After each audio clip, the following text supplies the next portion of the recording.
طبعا يا شباب ورجيتكم في الفيديو اللي فات المنطقة هاي، هذا هو ال LVL. هيكون في جراج هنا وجراج باب جراج هنا وهناك.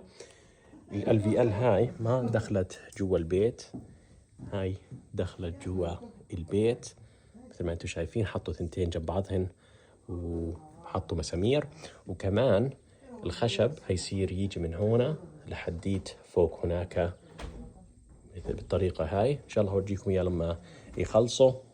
أحيانا بتكون شوي صعبة عشان تفهموا شو قصدي، بس ولكن هتكون تقريبا بالطريقة هاي. هيكون زي خشب هيك رايح يمين وشمال، بعدين بحطوا السقف فوقيه.